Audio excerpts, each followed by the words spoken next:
बहुत बहुत स्वागत है दोस्तों आप सभी का। बच्चों, जिस चीज का आपको इंतजार था, क्लास 11 के जो सैंपल पेपर हैं टर्म 2 2021-22 के लिए, वो आपके आ चुके हैं। ठीक है, या फिर यूं कह सकते हैं कि एनुअल या फिर फाइनल जो होने वाला है 2021-22 का, उसके आपके सैंपल पेपर्स आ चुके हैं अकॉर्डिंग टू लेटेस्ट जो आपकी क्वेश्चन पेपर का पैटर्न है उसके अकॉर्डिंग। तो आज का हमारा सब्जेक्ट है बच्चों पॉलिटिकल साइंस, और ये क्वेश्चन पेपर विद सॉल्यूशन के साथ में हम देखने वाले हैं। एंड ये जो है वो मैं आपको हिंदी, ठीक है, एंड इंग्लिश मीडियम दोनों में ही आपको समझाने वाला हूं। तो वीडियो को एंड तक देखिएगा और अच्छी लगे तो अपने दोस्तों के साथ भी ज्यादा से ज्यादा शेयर कीजिएगा। और एक चीज बच्चों कि हमारे वीडियो का जो डिस्क्रिप्शन बॉक्स है उसे जरूर चेक कीजिएगा, क्योंकि यहाँ पर आपको अनदर जो इंपॉर्टेंट प्लेलिस्ट के लिंक्स है, वीडियोस के लिंक है, वो आपको मिल जाएंगे, ताकि आप जो है वो अपनी पढ़ाई अच्छे से कर सके। देख लीजिएगा, ठीक है। चलिए देखते हैं क्वेश्चन पेपर के पैटर्न को। तो यहाँ पे देख सकते हैं बच्चों की टाइमिंग है आपकी 2 घंटे की। ठीक है, पहले क्या था कि आपका ऑब्जेक्टिव था, यानी कि एमसीक्यू वाला पहले क्वेश्चन पेपर था, लेकिन अब ऐसा नहीं है, अब है आपका सब्जेक्टिव। टाइमिंग है 2 घंटे की, मैक्सिमम मार्क्स हैं आपके 40। देखिए प्रश्न पत्र को 3 खंडों में बांटा गया है, का, खा और गा। खंड का में आपके 2 अंक के 8 प्रश्न होंगे, ठीक है। खंड खा में आपके 4 अंक के 3 प्रश्न होंगे, और खंड गा में आपके 6 अंक के 2 प्रश्न होंगे, और खंड खा में जो है आपका मानचित्र से आधारित कुछ प्रश्न होंगे, हम उसे भी सॉल्व करेंगे। ठीक है, तो आपको आपका पैटर्न समझ में आ गया क्या है।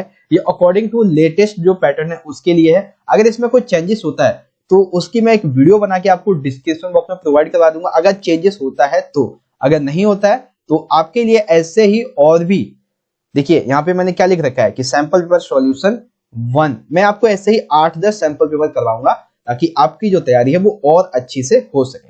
चलिए स्टार्ट करते हैं। तो सेक्शन ए की हम बात करते हैं, यानी कि खंड का की बात करते हैं। तो खंड का में देखिए बच्चों, सबसे पहला हमारा प्रश्न है, 2 अंक का प्रश्न है कि कार्यपालिका से आप क्या समझते हैं। What do you understand by executive. 2 marks का प्रश्न है। अब देखिए 2 मार्क्स का प्रश्न है, तो आपको ज्यादा से ज्यादा 3 या 4 पॉइंट इसमें लिखने होंगे, ज्यादा से ज्यादा 3 या 4 पॉइंट। देखिए उत्तर कैसे लिखेंगे। भारतीय संविधान में शक्तियों का बंटवारा 3 स्तरों पर किया गया है, फिर 3 संस्थाओं में किया गया है। अच्छा, एक चीज और आपको बता दूं कि जो पॉइंट मैं आपको बता रहा हूं, अगर उसके अलावा आपको इसमें कोई रिलेवेंट पॉइंट लगता है तो आप वो भी इसमें ऐड कर सकते हैं। ऐसा नहीं है कि मैंने आपको ये 3 पॉइंट बताए हैं कि आपको बस यही 3 पॉइंट लिखने। हाँ, जो मैं आपको बता रहा हूँ ये मैंडेटरी तो है, लेकिन अगर आप अपनी तरफ से कुछ ऐड करना चाहते हैं तो वो भी सही है। ठीक है, देखिए पहला पॉइंट क्या लिखेंगे कि कार्यपालिका सरकार का वह अंग है जो विधायिका के द्वारा, विधायिका यानी कि संसद के द्वारा जो नीतियां होती हैं, जो कानून होते हैं, उनको लागू करने के लिए जिम्मेदार होती है। कौन? कार्यपालिका। दूसरा पॉइंट, भारत का राष्ट्रपति कार्यपालिका का नाम मात्र का उदाहरण, यानी कि भारत का राष्ट्रपति कार्यपालिका का औपचारिक प्रधान है। ठीक है। तीसरा पॉइंट है, कार्यपालिका में केवल राष्ट्रपति ही नहीं, प्रधानमंत्री ही नहीं, मंत्री, बल्कि पूरा का पूरा जो प्रशासनिक ढांचा है, जिसमें आप सिविल सेवा के सदस्य यानी कि आईएएस, आईपीएस वगैरह, ये सभी कार्यपालिका के अंतर्गत आते हैं।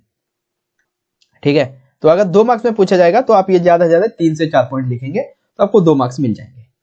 अगला क्वेश्चन देखते हैं। अब एक चीज और आपको बता दूं कि आपको बहुत सारे क्वेश्चंस में जो है जिसे आप चॉइस कहते हैं, ठीक है, वो आपको दी गई है। कुछ क्वेश्चंस में आपको चॉइस भी देखने को मिलेगी, उन क्वेश्चंस को भी हम देखेंगे अभी। दूसरा क्वेश्चन है हमारा बच्चों, अभिव्यक्ति की स्वतंत्रता से आप क्या समझते हैं, यानी कि what do you understand by freedom of expression. तो अभिव्यक्ति की स्वतंत्रता 2 मार्क्स में प्रश्न है। देखिए इसका आंसर कैसे लिखेंगे। यहाँ पे देखिए मैं आपको 4 पॉइंट बता रहा हूँ, 4 में से आप 3 भी लिखेंगे तो भी आपको 2 मार्क्स मिल जाएंगे। अभिव्यक्ति की स्वतंत्रता से हमारा अभिप्राय यह है कि यह व्यक्ति की एक मौलिक आवश्यकता है जो कि प्रजातंत्र को सफल बनाती है। अर्थात यदि लोकतंत्र को हमें सफल बनाना है तो व्यक्ति के लिए अभिव्यक्ति की स्वतंत्रता आवश्यक है। इसका अर्थ ये होता है, यानी कि अभिव्यक्ति की स्वतंत्रता का अर्थ ये है कि एक पुरुष, एक स्त्री स्वयं को अभिव्यक्त करने के लिए स्वतंत्र होने चाहिए, यानी कि वो अपने आप को अभिव्यक्त कर सके, इसके लिए स्वतंत्र होने चाहिए।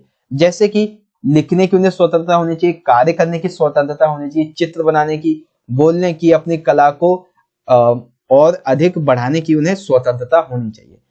इस अवसर की ये जो अभिव्यक्ति की स्वतंत्रता है, इससे हम गैर हस्तक्षेप के न्यूनतम क्षेत्र से, अर्थात जिस स्वतंत्रता में राज्य का कोई हस्तक्षेप ना हो, उसे हम कहते हैं गैर हस्तक्षेप। तो अभिव्यक्ति की स्वतंत्रता के अंतर्गत क्या होता है कि इसे हम गैर हस्तक्षेप के न्यूनतम क्षेत्र से संबंधित मान सकते हैं। अब क्वेश्चन नंबर 2 में देखिए आपकी जो है एक चॉइस दी गई है। ठीक है, चॉइस के रूप में देखिए यहाँ पे प्रश्न पूछा गया है, स्वतंत्रता के आदर्श के रूप में नेल्सन मंडेला की आत्मकथा का वर्णन कीजिए। ठीक है, तो describe Nelson Mandela's autobiography as an ideal of freedom. तो देखिए कैसे लिखेंगे। सबसे पहला पॉइंट, स्वतंत्रता के आदर्श के रूप में नेल्सन मंडेला की आत्मकथा का नाम है लॉन्ग वॉक टू फ्रीडम, यानी कि स्वतंत्रता की लंबी यात्रा। इसके अंतर्गत दक्षिण अफ्रीका में रंगभेद, जिसे नस्लवाद कहते हैं, रंगभेद के साथ साथ व्यक्तिगत संघर्ष, गोरों के शासन के अकेलेपन की नीतियां, लोगों का प्रतिरोध, अपमान, कठिनाइयां और पुलिस की क्रूरताओं के बारे में इसमें वर्णन किया गया है।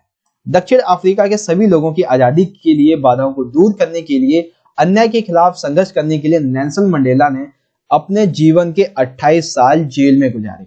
उन्होंने स्वतंत्रता प्राप्त करने के लिए जेल का रास्ता चुना एवं अपने पसंदीदा खेल, मुक्केबाजी, कपड़े अच्छे पहनना, संगीत इन्हें पसंद था, वो सभी चीजें जो थी वो उन्होंने छोड़ दी।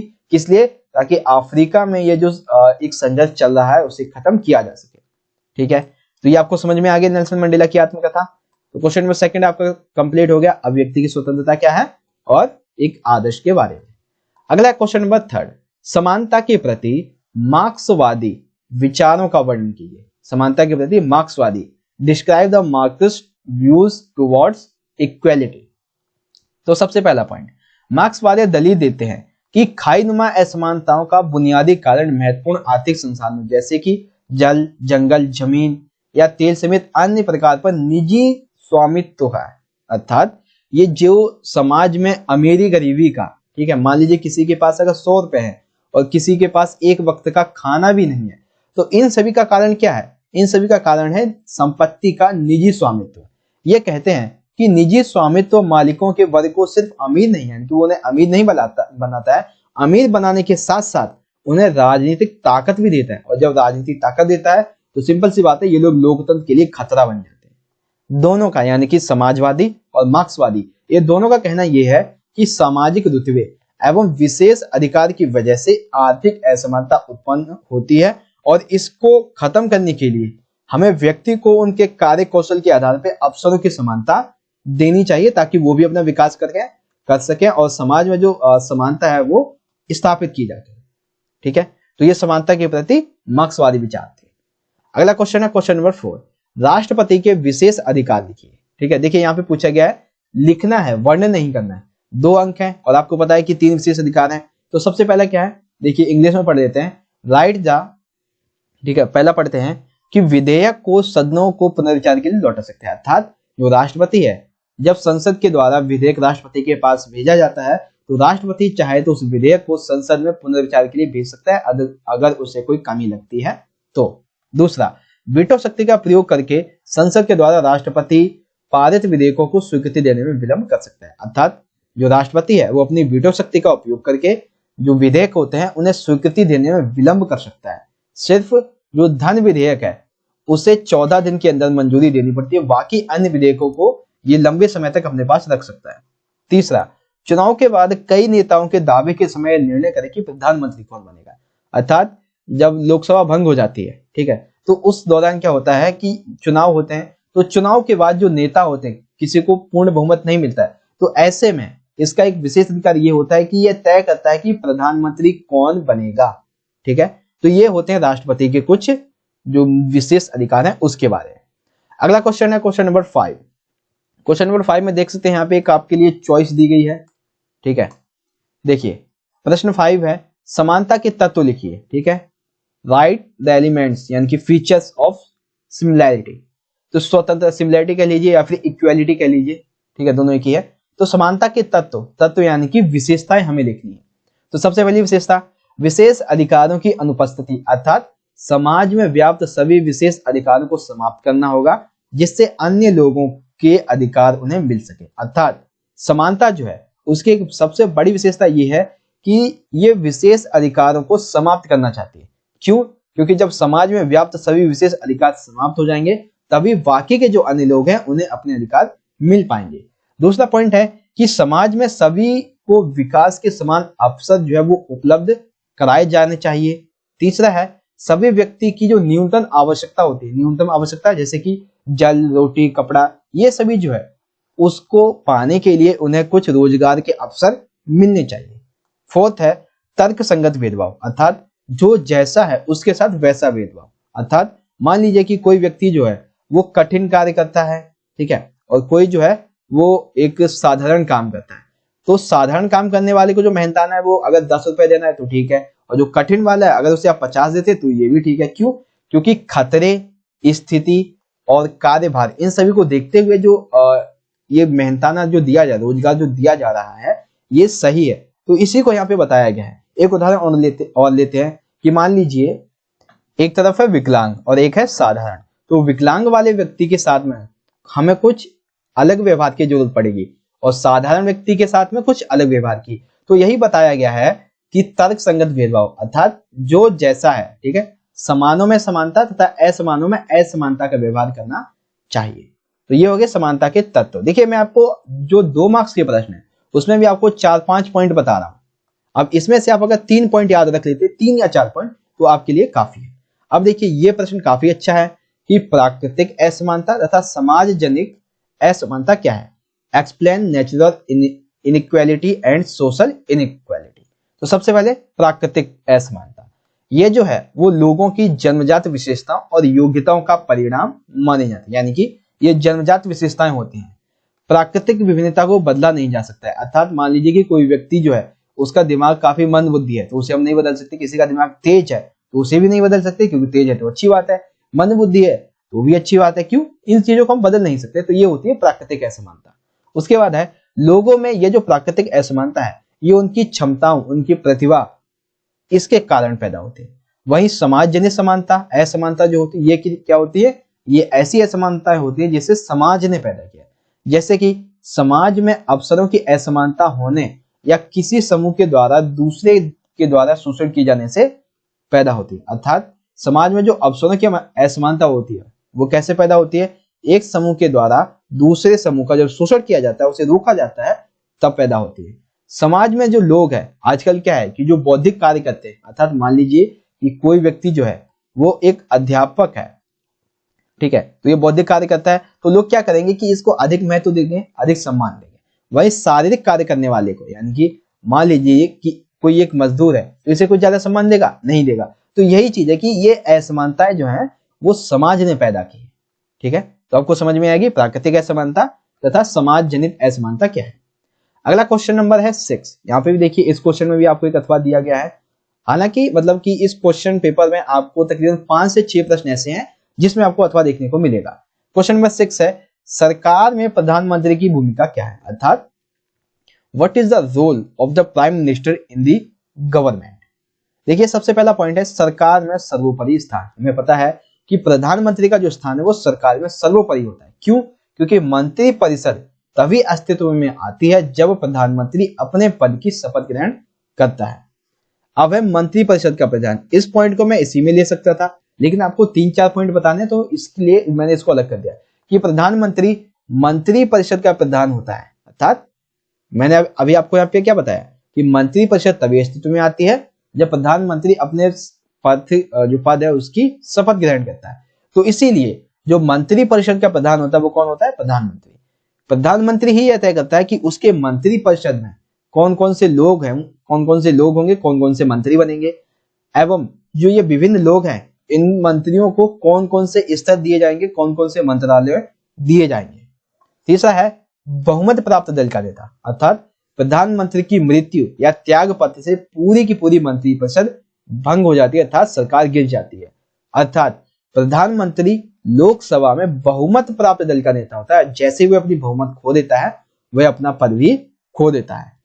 ठीक है, देखिए मैं आपको चाहता तो यहां से ये जो इतना लिखा है, जो पॉइंट्स लिखे हुए एक पैराग्राफ टाइप में, ये आपको बता सकता था, लेकिन आपको अच्छे से समझाने के लिए, जैसे कि सरकार में सर्वोपरि स्थान होता है, मंत्री परिषद का प्रधान होता है, बहुमत प्राप्त दल का नेता होता है, ये पॉइंट अगर आपको याद रहेगा ना तो आप अच्छे से एग्जाम में इन पॉइंट्स को लिख पाएंगे। ठीक है, अगला क्वेश्चन देखते हैं।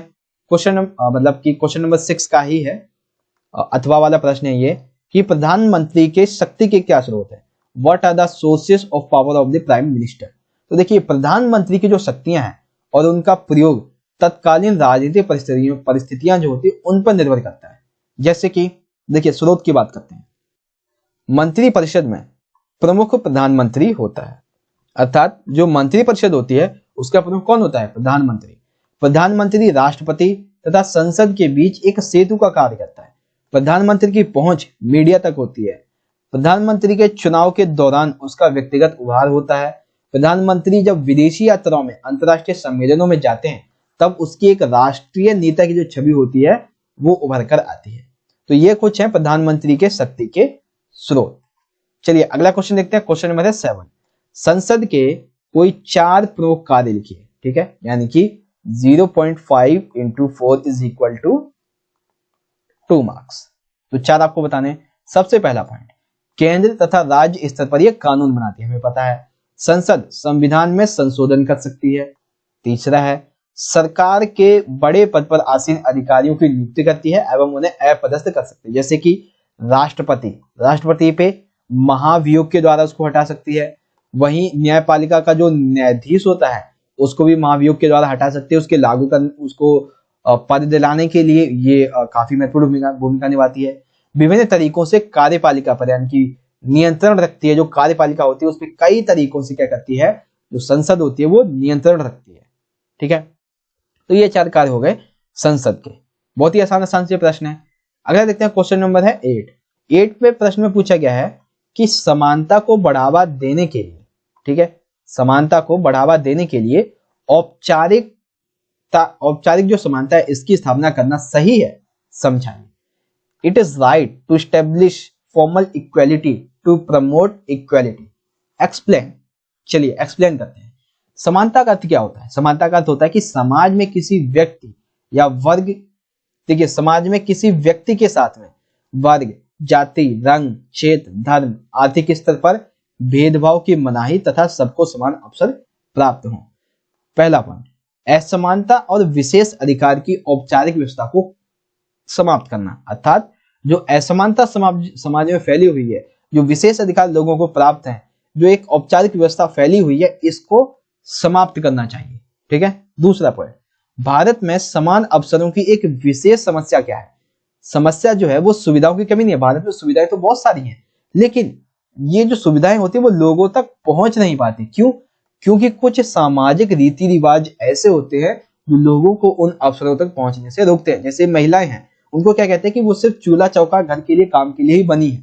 ठीक है, उनका जन्म ही इसलिए हुआ है। ये कुछ जो है वो रूढ़िवादी विचारक जो होते हैं, उनकी वजह से ये जो समाज में अवसर होते हैं ये उन तक नहीं पहुंच पाते हैं।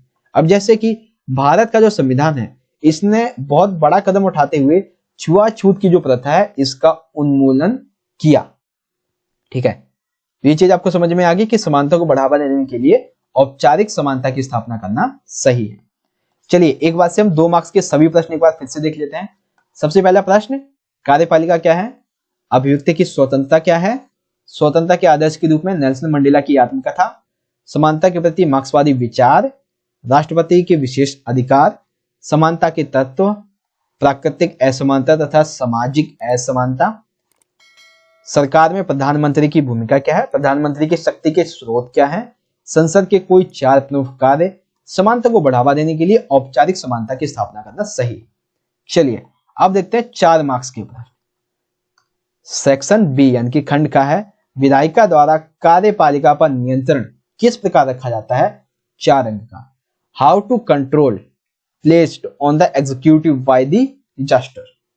अब इस प्रश्न का आंसर देखिए, मैं आपको इसके 6-7 पॉइंट बताऊंगा। ठीक है, एक बार देख लेते हैं कितने पॉइंट है। 6 पॉइंट है। मैं आपको 6 पॉइंट बताने वाला हूं और इसमें से आपको 4 याद कर लीजिए। 4 नहीं तो कम से कम, मतलब वैसे तो आपको 5 याद करनी चाहिए, लेकिन आप 4 भी कर लेते हैं तो भी आपको मार्क्स मिल जाएंगे। देखिए अब कैसे लिखेंगे इसका आंसर।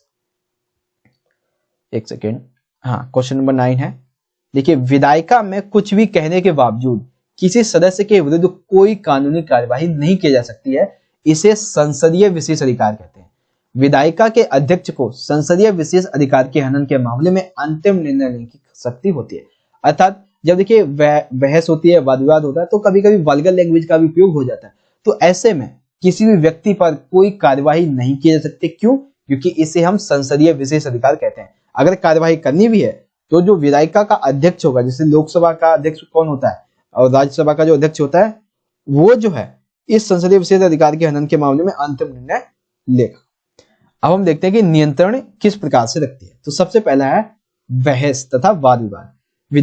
विधायिका के द्वारा कानूनों एवं नीतियों के क्रियान्वयन के दौरान वाद विवाद कार्यपालिका को नियंत्रित करती है। अर्थात विधायिका जो है वो कानून बना देती है। अब कानून बनाया, नीतियां जो बनाई, जब इनका क्रियान्वयन होता है तब ये विधायिका कार्यपालिका से प्रश्न पूछती है। ठीक है, अब ये प्रश्नों के बारे में भी 2-3 पॉइंट अभी यहाँ पे निकल के आएंगे सामने, उन्हें भी देखेंगे। तो पहला हो गया। दूसरा है कानूनों की स्वीकृति या फिर अस्वीकृति। कानूनों को मंजूरी या फिर नामंजूर करने का अधिकार संसद के पास होता है। इस अधिकार के द्वारा कार्यपालिका पर संसद नियंत्रण लगा सकती है, जिससे वह अपनी मनमर्जी के कानून पारित ना करवा पाए। अर्थात जो कार्यपालिका है वो कभी कभी अपने मनमर्जी के कानून पारित करवा लेती है, इसीलिए जो विधायिका है वो इस पर नियंत्रण रखती है और ऐसे कानून को पारित होने से रोकती है। जैसे कि एक विधेयक था, लोकपाल विधेयक, कार्यपालिका पारित करवाना चाहती थी लेकिन विधायिका ने पारित नहीं किया। एक सेकंड, यहाँ पे जो है वो आतंकवाद है, आतंकवाद निरोधक। ठीक है, आतंकवाद निरोधक, ये भी एक विधेयक था, इसे भी कार्यपालिका लागू करनी चाहती थी लेकिन विधायिका ने इसे नहीं होने दिया। ठीक है, तो ये 2 पॉइंट हो गए आपके। अगला पॉइंट देखते हैं। अगला और सबसे अहम पॉइंट है ये, कौन सा? अविश्वास प्रस्ताव, निंदा प्रस्ताव, सशक्त हथियार। अर्थात इसे आप अविश्वास प्रस्ताव भी कह सकते हैं, निंदा प्रस्ताव भी कह सकते हैं, सशक्त हथियार भी कह सकते हैं। जब सरकार की संपूर्ण या फिर थोड़ी सी भी नीति, जो विधायिका है उसे लगता है कि कार्यपालिका की जो नीतियां हैं वो दोषपूर्ण है, तो वह संसद के जो संसद है वो कार्यपालिका के प्रति असंतुष्टता का एक या फिर ये कह सकते हैं कि अविश्वास जो प्रस्ताव है वो पारित करती है। लेकिन यह तभी संभव है जब संसद को दल तथा सहयोगी दल का पूर्ण बहुमत प्राप्त हो एवं कार्यपालिका के उत्तरदायित्व को यह सुनिश्चित कर सकती है। अगला है संसदीय प्रश्नकाल। सरकारी नीतियों, क्रियाकलापों पर नियंत्रण एवं जनता के ध्यान आकर्षण हेतु संसद में मंत्रियों से प्रश्न पूछे जाते हैं। और ये प्रश्न ज्यादातर कैसे होते हैं? लोक अभिहित के विषयों, जैसे कि मूल्य वृद्धि यानी कि टैक्स वृद्धि, अनाज की उपलब्धता, समाज के कमजोर वर्गों के विरुद्ध अत्याचार हो रहे हैं उसको खत्म करने के लिए, दंगे जो हुए उनको खत्म करने के लिए, कालाबाजारी को खत्म करने के लिए क्या क्या कदम जो कार्यपालिका है उसने उठाए हैं। तो ये सारे प्रश्न कब पूछे जाते हैं? संसदीय प्रश्नकाल में। 2 पॉइंट और हैं। एक है शून्यकाल। शून्यकाल होता है कि सदस्य किसी भी महत्वपूर्ण मुद्दे को उठा सकते हैं संसद में और उससे प्रश्न पूछ सकते हैं, लेकिन जो मंत्री होंगे वो क्या करेंगे? इसको जवाब देने के लिए उत्तरदायी नहीं होंगे। छठा है वित्तीय नियंत्रण। ये भी काफी इंपॉर्टेंट है कि जो भी खर्चा यदि कार्यपालिका को करना है तो उसको करने के लिए, ठीक है, वो कार्यपालिका जो है वो संसद में मांगती है पैसा, तो संसद इसको स्वीकृति देने के लिए सबसे पहले कारणों की जांच करती है कि क्या ये पैसा इसे दिया जाना चाहिए, ये कारण सही है या नहीं। ठीक है, तो वित्तीय नियंत्रण के द्वारा भी जो विधायिका है वो कार्यपालिका पर नियंत्रण रखती है। तो ये चीज आपको समझ में आ गई। अब इसी में अथवा में एक प्रश्न दिया हुआ है और बहुत ही अच्छा प्रश्न है ये, कि लोकसभा कार्यपालिका पर कारगर ढंग से नियंत्रण रखने की ही नहीं, अर्थात इसका काम सिर्फ कार्यपालिका पर नियंत्रण रखना ही नहीं है, बल्कि यह जनता की अपेक्षाओं की अभिव्यक्ति का भी मंच है। अब यह प्रश्न आप कैसे करेंगे? देखिए, इसका उत्तर इस तरह से लिखेंगे। 5 पॉइंट में आपको बता रहा हूं। यह कथन उचित है, कौन सा? कि लोकसभा कार्यपालिका पर कारगर ढंग से नियंत्रण रखने का ही नहीं बल्कि जन संभावना और जनता की अपेक्षाओं की अभिव्यक्ति का मंच है। पहला पॉइंट लिखेंगे, लोकसभा जो कि 552, अभी वर्तमान में अगर हम कहें तो 545 सदस्य हो चुके हैं, ठीक है, प्रतिनिधियों का सदन है। ये सदस्य 135 करोड़ से अधिक भारतीय जनता की इच्छाओं, हितों, भावनाओं और अपेक्षाओं का प्रतिनिधित्व करते हैं। जनता जो है वो लोकसभा में अपने प्रतिनिधियों को निर्वाचित करके भेजती है। ये प्रतिनिधि उनकी अभिव्यक्ति यानी कि वो जो सोचते हैं, उनके हित, उनकी इच्छा, भावना, अपेक्षा, उनका प्रतिनिधित्व ये करते हैं। निश्चित रूप से लोकसभा एक ऐसा मंच है जहां जन भावनाओं की कदर की जाती है, उनकी इच्छा के अनुरूप कार्य किया जाता है, क्योंकि लोकसभा वास्तविक रूप से जनता की ही सभा है। सरकार की मनमानी पर नियंत्रण रखना, अर्थात जो कार्यपालिका है उस पर नियंत्रण रखने के लिए, जनता के हितों को ध्यान में रखते हुए कार्य करने के लिए, उनकी इच्छाओं, उनकी आवश्यकताओं को सरकार तक पहुंचाने के लिए जो लोकसभा है, मतलब कि जो विधायिका है, वो एक लोक कल्याण की दृष्टि से काफी आवश्यक है। अर्थात न केवल कार्यपालिका पर नियंत्रण रखने के लिए बल्कि जनहित के कल्याण के लिए, विकास के लिए सदैव तत्पर रहती है। तो इन सभी पॉइंट्स के माध्यम से हमने समझा कि लोकसभा जो है वो सिर्फ कारगर ढंग से कार्यपालिका पर नियंत्रण रखने की कोई साधन नहीं है, बल्कि जनभावना और जो जनता की अपेक्षा है उनकी अभिव्यक्ति का भी मंच है। क्यों है? क्योंकि 135 करोड़ की आबादी वाले सभी जो लोग हैं उनका ये प्रतिनिधित्व करते हैं, उनकी इच्छाओं, हितों, भावनाओं, अपेक्षाओं का ये लोग प्रतिनिधित्व कर रहे होते हैं। ठीक है, सरकार पर नियंत्रण रखने के लिए, सरकार में इनकी जो अपेक्षाएं हैं, हित हैं, भावनाएं हैं, उनको पहुंचाने के लिए लोकसभा काफी जरूरी है। ठीक है, तो ये चीज आपको समझ में आ गई। तो इससे आपका क्वेश्चन नंबर जो है 9 कंप्लीट होता है। क्वेश्चन नंबर 10 देखते हैं। क्वेश्चन नंबर 10 जो है वो है स्वतंत्रता के आयाम। अब देखिए, आयाम दो प्रकार के होते हैं, एक है नकारात्मक, एक है सकारात्मक। ठीक है, डिस्क्राइब, इसे देखते हैं क्या है। तो क्वेश्चन नंबर 10 का आंसर देखते हैं। 4 मार्क्स का है। अब देखिए, यहाँ पे मैं आपको हर एक प्रश्न की, मतलब इस पॉइंट के आपको 5-6 पॉइंट बता रहा हूं। इसमें से देखिए 4 मार्क्स का है, तो आप सभी के 4-4 पॉइंट तो आपको लिखने होंगे। ठीक है ना, चलिए देखते हैं। सबसे पहले सकारात्मक स्वतंत्रता। सकारात्मक स्वतंत्रता, इस स्वतंत्रता का सरोकार व्यक्ति और समाज के संबंध में प्रकृति और स्थिति से है। कैसे? कि व्यक्ति एक पुष्प की तरह होता है, जब मिट्टी उपजाऊ हो, सूरज की रोशनी हो, पर्याप्त पानी हो और नियमित देखभाल हो, तभी वह खिल पाता है। इसी तरीके सकारात्मक स्वतंत्रता जो है वो राज्य को अधिक से अधिक कार्य देने के पक्ष में, अर्थात इसके अंतर्गत जो सकारात्मक स्वतंत्रता के अंतर्गत जो राज्य है वो नागरिकों को अधिक से अधिक अवसर उपलब्ध कराने के लिए उसे कहता है। उनके अनुसार इससे व्यक्तियों पर नियंत्रण नहीं होता, बल्कि राज्य व्यक्तियों के विकास के लिए उचित परिस्थितियों को प्रदान करता है। व्यक्ति के पास अपनी मूलभूत आवश्यकताओं की पूर्ति के हेतु भौतिक संसाधन उपलब्ध होने चाहिए, जो कि राज्य के द्वारा करवाए जाते हैं। स्वतंत्रता का अर्थ उन सामाजिक परिस्थितियों का विद्यमान होना होता है जो व्यक्ति के व्यक्तित्व के विकास में सहायक हो। अर्थात सकारात्मक स्वतंत्रता का अर्थ क्या है? इसका अर्थ यह है कि सामाजिक परिस्थितियां जो व्यक्ति के जो व्यक्तित्व है उसके विकास में सहायक हो। जैसे कि व्यक्ति की बुद्धि विवेक के विकास के लिए, शिक्षा और अच्छा जीवन जीने के लिए जरूरी अन्य अवसरों तक व्यक्ति की पहुंच बनाने के लिए जो सकारात्मक स्वतंत्रता के अंतर्गत राज्य जो है उससे हस्तक्षेप करना जरूरी समझा गया है।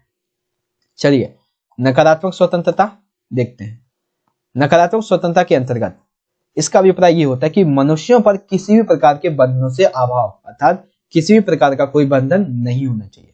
समर्थक राज्य के कम से कम हस्तक्षेप के पक्ष में थे ताकि मनुष्य किसी भी प्रकार का नियंत्रण न हो। अर्थात इसके जो समर्थक है वो ये कहते हैं कि भैया इस पर जो राज्य है उसका हस्तक्षेप बिल्कुल भी नहीं होना चाहिए ताकि ये स्वतंत्र रूप से कार्य कर सके। कार्यों पर किसी प्रकार का प्रतिबंध नहीं होना चाहिए, आपको बताई दिया। मनुष्य को अपने कार्य करने के लिए स्वतंत्रता होनी चाहिए, ये भी उसी से जुड़ा हुआ है। प्रत्येक जीवन के क्षेत्र में, अर्थात मनुष्य जो है उसके जीवन के प्रत्येक क्षेत्र जैसे कि राजनीतिक, आर्थिक, सामाजिक, धार्मिक, हर एक प्रत्येक रूप से वो स्वतंत्र होना चाहिए, तभी वो अपना विकास कर सकेगा। समाज हित के लिए सामाजिक नियमों, आचरणों, उनको नियंत्रित रहकर व्यक्तित्व के पूर्ण विकास के लिए अवसर की प्राप्ति ही स्वतंत्रता है। ठीक है, तो ये चीज आपको समझ में आ गई। नकारात्मक स्वतंत्रता क्या है और जो सकारात्मक स्वतंत्रता है ये क्या चीज है। चलिए अगला क्वेश्चन देखते हैं। अगला है बच्चों आपका मैप बेस्ड क्वेश्चन है। अभी आगे आपके जो 6 मार्क्स के क्वेश्चन आएंगे यहाँ पे देख सकते हैं। अब उससे पहले आपके मैप बेस्ड क्वेश्चन है उसे हम कर लेते हैं। ठीक है, तो यहाँ पे देख सकते हैं ए बी सी और डी 4 मार्क्स के क्वेश्चन है ये, ए बी सी और डी, ये आप यहाँ पे अंकित किया गया है और क्या क्या है उसे हम देखते हैं और फिर उसे भरते हैं। ठीक है, तो यहाँ पे देखिए वैसे तो मैप मैंने भर ही रखा है। सबसे पहला है कि भारत के उत्तरी पश्चिमी भाग में द्विसदनीय राज्य पद्धति वाला क्षेत्र। उत्तर पश्चिमी राज्य में पहला देखिए, पहला यहाँ पे पूछा गया ये वाला यानी कि ए, तो ए क्या है? ए है हमारा बिहार। ठीक है, दूसरा है फिल्म निर्माता दीपा मेहता किस राज्य की विविधताओं पर फिल्म बनाना चाहती थी?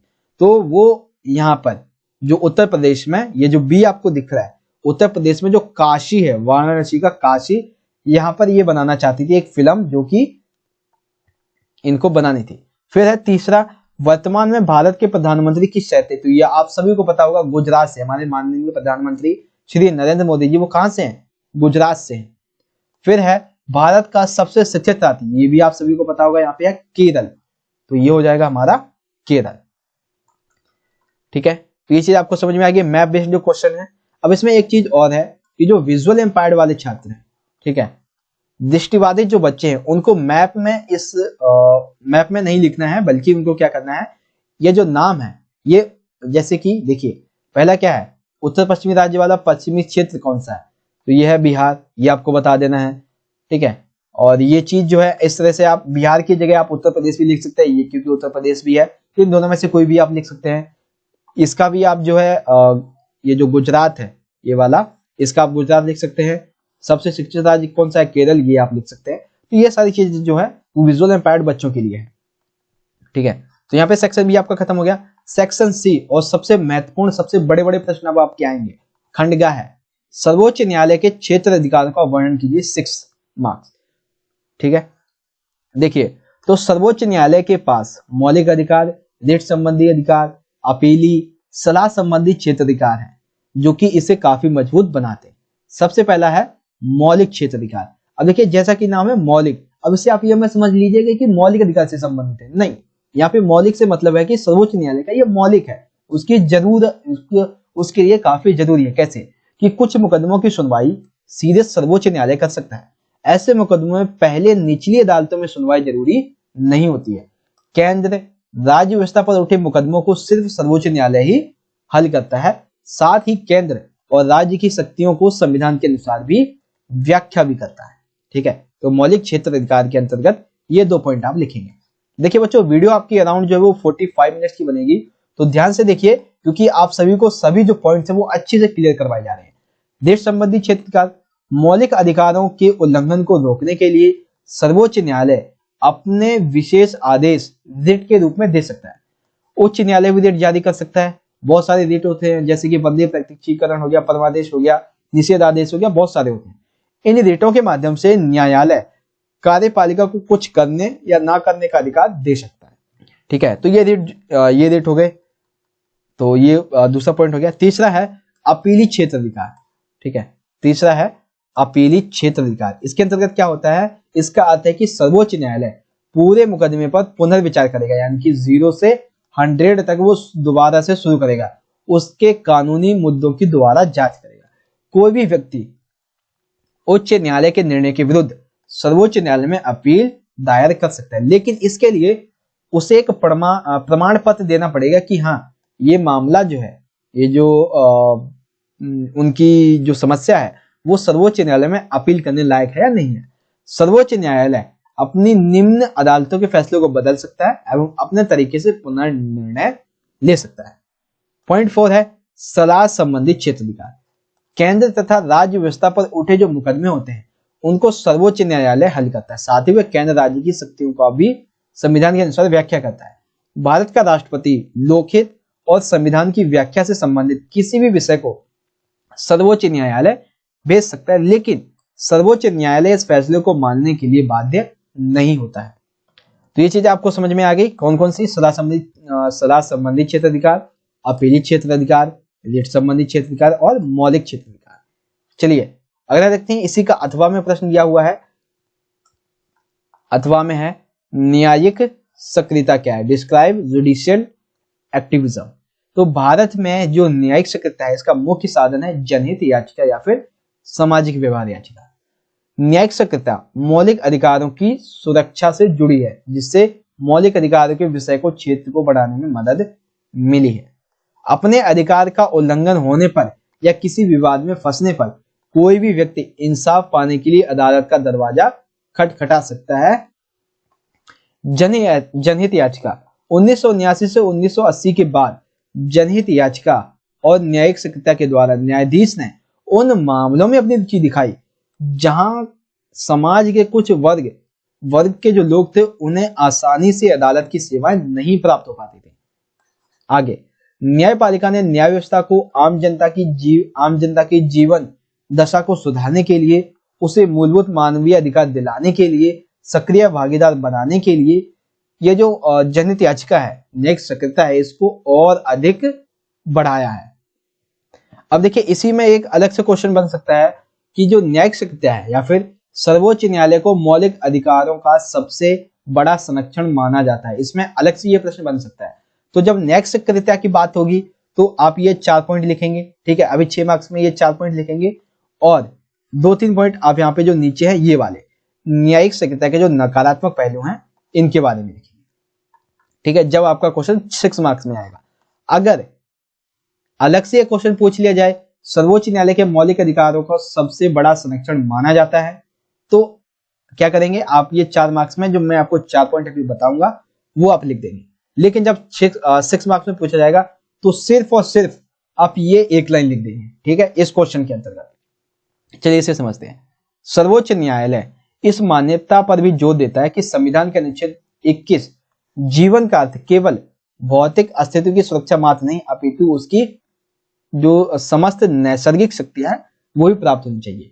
न्यायपालिका के द्वारा कई रिट जारी किए जाते हैं, जैसे बंदी प्रत्यक्षीकरण, परमादेश, प्रतिषेध, उत्प्रेक्षण, अधिकार परीक्षा। इसके तहत वो व्यक्ति के जो अधिकार हैं उनको संरक्षित करती है। जन सेवा की भावना से भरे नागरिक सामाजिक संगठन वकीलों को समाज के जरूरतमंद और गरीब लोगों की ओर से याचिकाएं दायर करने की इजाजत दी गई। चुनाव लड़ने वाले प्रत्याशियों की अपनी संपत्ति, आय और शैक्षणिक योग्यताओं के संबंध में शपथ पत्र देने का निर्देश दिया गया ताकि लोग सही जानकारी के आधार पर प्रतिनिधियों का चुनाव कर सकें। तो ये 4 पॉइंट आप तब लिखेंगे जब प्रश्न पूछा जाएगा कि सर्वोच्च न्यायालय को मौलिक अधिकार को सबसे बड़ा संरक्षण क्यों माना जाता है, और जब 6 मार्क्स में पूछा जाएगा न्यायिक सक्रियता क्या है तो आप सिर्फ एक लाइन लिख देंगे। ठीक है, अब इसके नकारात्मक पहलू देखिए। नकारात्मक पहलू में सबसे पहला है कि न्यायपालिका का कार्यभार बढ़ गया। जब पता है कि आपको बहुत सारी, जब आप नई नई चीजें स्टार्ट करते हैं तो सिंपल सी बात है कि आपको काम अधिक मिलता है। न्यायिक सक्रियता की वजह से विधायिका, कार्यपालिका और न्यायपालिका इनके बीच के जो अंतर है, इनके कार्य के जो अंतर है वो अब करना मुश्किल हो गया है। जैसे कि वायु प्रदूषण, ध्वनि प्रदूषण, भ्रष्टाचार की जांच करना, चुनाव सुधार करना, ये सभी या तो विधायिका के कार्य हैं या फिर कार्यपालिका के। लेकिन न्यायिक सक्रियता के दौरान जब इसका एक तरह से कह सकते भूचाल आया हुआ था, अधिक ये दायर हो रही थी जनहित याचिका, तब न्यायपालिका भी ये कार्य कर रही थी, तो उस दौरान इन तीनों के कार्यों में अंतर करना मुश्किल हो गया था। अब देखिए, एक सिद्धांत है संविधान के अकॉर्डिंग कि सरकार का प्रत्येक अंग एक दूसरे की शक्तियों और क्षेत्र अधिकार का सम्मान करेगा, लेकिन न्यायिक सक्रियता की वजह से यह बाधित हुआ। क्यों? क्योंकि इनके कार्यों के बीच में अंतर करना ही मुश्किल हो गया, और जब अंतर करना मुश्किल हो जाएगा तो कार्य करना भी मुश्किल हो ही जाएगा। ठीक है, तो ये चीज आपको आई होप समझ में आ गई होगी, न्यायिक सक्रियता क्या है। तो इस तरह से क्वेश्चन नंबर 12 आपका यहाँ पे कंप्लीट हो गया, सर्वोच्च न्यायालय के क्षेत्र अधिकार और न्यायिक सक्रियता। सबसे आखिरी प्रश्न है बच्चों, इसमें भी आपका अथवा दिया जाएगा। ठीक है, क्वेश्चन नंबर है 13, अज्ञानता के आवरण के सिद्धांत का वर्णन कीजिए। ठीक है, या फिर इस तरह से पूछा जाएगा कि जॉन रॉल्स का जो न्याय का सिद्धांत है उसका वर्णन कीजिए। ठीक है, चलिए देखते हैं क्या है ये, एक सेकेंड। हाँ, अब देखिए, ये हो गया क्वेश्चन नंबर 13। सबसे पहला पॉइंट, इस सिद्धांत के अनुसार निष्पक्ष और न्याय संगत नियम तक पहुंचने के लिए एकमात्र रास्ता यह है कि हम न्याय करते वक्त खुद को ऐसी परिस्थिति में होने की कल्पना करें जहां हमें निर्णय लेना है कि समाज को कैसे संगठित किया जाए। जब हम ये ना जानते हो कि जो समाज हम संगठित करने वाले हैं उसमें हमारी क्या स्थिति होगी, हम यह भी नहीं जानते हो कि हम किस परिवार के, किस किस्म के परिवार में जन्म लेंगे, अमीर में, गरीब में, हम उच्च जाति के होंगे या फिर निम्न जाति के होंगे, हम धनी होंगे या गरीब होंगे, सुविधा संपन्न होंगे या सुविधा विहीन होंगे। अर्थात जॉन रॉल्स कहते हैं कि यदि समाज में न्याय को स्थापित करना है तो हमें, जो भी व्यक्ति न्याय करेगा उसे अपने आप को एक ऐसी परिस्थिति में होने की कल्पना करनी है जहां पे उसे निर्णय लेना है कि समाज को कैसे संगठित करना है, और उसे यह भी ना पता हो कि उसमें उसकी क्या स्थिति होगी, वो किस किस्म के परिवार में जन्म लेगा, उच्च जाति का होगा, निम्न जाति का होगा, धनी होगा, गरीब होगा, सुविधाएं होंगी या नहीं होंगी। जॉन रॉल्स कहते हैं कि अगर हमें यह मालूम नहीं होगा कि हम कौन होंगे, भविष्य के समाज में हमारे लिए कौन कौन से विकल्प खुले होंगे, तब हम भविष्य के उस समाज के नियम और संगठनों के बारे में जिस निर्णय का समर्थन करेंगे वह तमाम सदस्यों के लिए अच्छा होगा। क्यों? ठीक है, तो इसी को कहा गया है अज्ञानता के आवरण, यानी कि अज्ञानता, आपको कुछ भी ना पता होते हुए भी समाज को संगठित करने का निर्णय लेना है।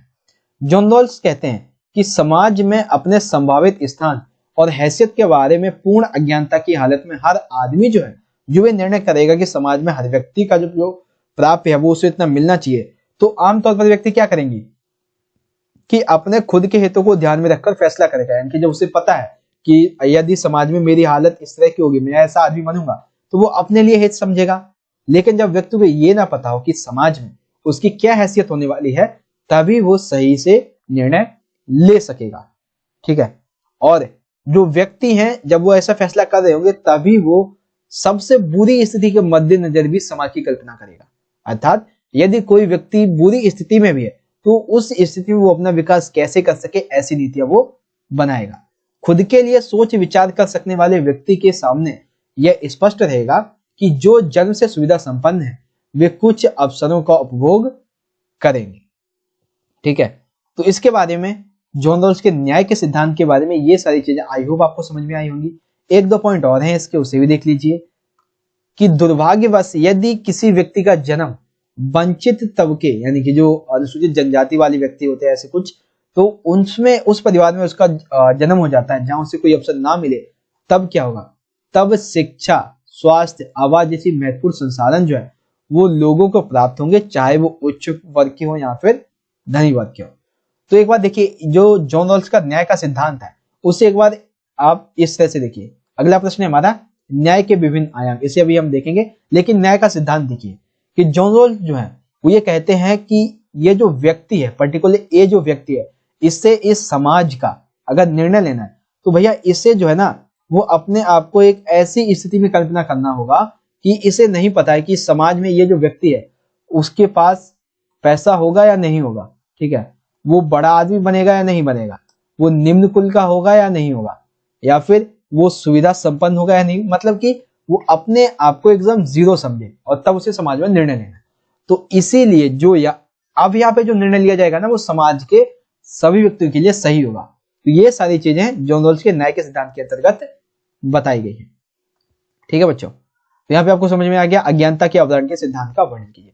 सबसे आखिरी प्रश्न है बच्चों इस वीडियो का, उसके बाद आपकी वीडियो खत्म हो जाएगी। आई होप कि आपको सभी प्रश्न अच्छे से समझ में आए होंगे। न्याय के विभिन्न आयामों पर चर्चा कीजिए। ठीक है। Discuss the difference dimensions of justice. सबसे पहला राजनीतिक।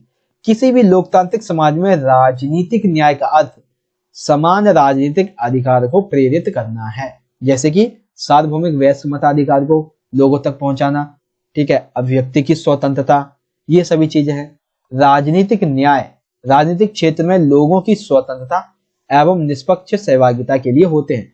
सार्वभौमिक वैश्य मताधिकार राजनीतिक न्याय की अभिव्यक्ति होती है। क्यों होती है? क्योंकि जब व्यक्ति जो है वो अपने सार्वभौमिक वैश्य मताधिकार का उपयोग करके जब लोगों को चुनता है, यानी कि जो लोकसभा में व्यक्ति जाते हैं, तो ये क्या होते हैं? ये उस व्यक्ति की अभिव्यक्ति होती है कि भैया मैंने इसको चुना है, ये मेरे हित में काम करेगा। सार्वजनिक कार्यालयों में निर्वाचित होने के लिए अवसर की समानता, अभिव्यक्ति की स्वतंत्रता, संघ बनाने की स्वतंत्रता राजनीतिक न्याय के महत्वपूर्ण स्तंभ हैं। अर्थात व्यक्ति को जो अवसर की स्वतंत्रता, अवसर की समानता जो है, अभिव्यक्ति की स्वतंत्रता और संघ बनाने की जो स्वतंत्रता है, ये राजनीतिक न्याय के महत्वपूर्ण स्तंभ माने जाते हैं। ठीक है। तो न्याय के विभिन्न आयाम में राजनीतिक जो न्याय है वो क्या है समझ गए होंगे। अगला है सामाजिक न्याय। सामाजिक न्याय क्या है? देखिए, किसी भी मनुष्य के साथ भेदभाव ना हो, सभी को अपने व्यक्तित्व के विकास के अवसर प्राप्त हो, कानून के समक्ष सभी समान होने चाहिए तथा वंचित वर्गों को विशेष सुविधाएं प्राप्त हो, यह सामाजिक न्याय के अंतर्गत आता है। सभी मनुष्य समान हैं तथा उनसे जाति, धर्म, लिंग, जन्म स्थान के आधार पर भेदभाव नहीं किया जाना चाहिए। सभी प्रकार की सामाजिक विषमताओं को समाप्त करना तथा जीवन के समस्त क्षेत्रों में नागरिक को उसके व्यक्ति के लिए अवसर देना, सामाजिक सुरक्षा को सुनिश्चित करना, समान राजनीतिक अधिकारों का प्रावधान सामाजिक न्याय के अंतर्गत आता है। ठीक है। अब इसके दो और आयाम बचते हैं, एक है आर्थिक न्याय और एक है विधिक। आर्थिक न्याय क्या है? देखिए, आर्थिक न्याय को समझते हैं पहले कि सभी को जीवन यापन के लिए समान अवसर मिलने चाहिए। इसका आशय ऐसे लोगों की सहायता करना है जो कार्य करने तथा अपनी जीविका जो है उसको अर्जित करने में सक्षम नहीं। अर्थात देखिए, सबसे पहले तो लोगों के जीवन यापन के लिए अवसर सही मिलने चाहिए उन्हें। और कई बार क्या होता है कि जो व्यक्ति अपनी आजीविका अर्जित करने में सक्षम नहीं है, तो जो राज्य है वो लोगों की सहायता भी करे। प्रत्येक व्यक्ति की मौलिक आवश्यकताओं जैसे कि भोजन, वस्त्र, आश्रम, शिक्षा इसकी पूर्ति होनी चाहिए। यह समान कार्य करने के लिए समान वेतन दिया जाना चाहिए, समान आर्थिक अवसर दिया जाना चाहिए, संसाधनों का उचित बंटवारा होना चाहिए। ठीक है, तो ये हो गया आपका आर्थिक न्याय। अगला है, सबसे आखिरी है विधिक न्याय। विधिक न्याय क्या है? देखिए, विधिक न्याय का अर्थ है यह न्याय की एक संकीर्ण न्याय, यह न्याय जो है वो एक संकीर्ण न्याय है तथा समाज में विविध प्रकार के रूप में विद्यमान है। जैसे कि कोर्ट ऑफ लॉ, ठीक है, लॉ लिखा है, लॉ है ये, कोर्ट ऑफ लॉ विधि की व्याख्या करता है तथा विवाद में सम्मिलित वादियों के पक्ष में पक्ष विपक्ष सुनने के पश्चात इसे अधिनियमित करता है। यहाँ न्याय विधि न्यायालय द्वारा प्रशासित तथा न्यायाधीश की व्याख्या के प्रतीक माना जाता है। देखिए, ये जो विधिक न्याय है इसे आप नहीं भी लिखेंगे तो भी ये जो चीज है वो आपके नंबर नहीं कटेंगे। आपको जो मेन है वो 3 आपको लिखने हैं, ठीक है, ये आप नहीं भी लिखेंगे तो भी चल जाएगा। लेकिन मैं क्या करता हूं, आपको सभी पॉइंट बताता हूं जो क्वेश्चन में जरूरी होते हैं। ठीक है, तो इस तरह से आपका ये जो क्वेश्चन पेपर है वो यहाँ पे खत्म होता है।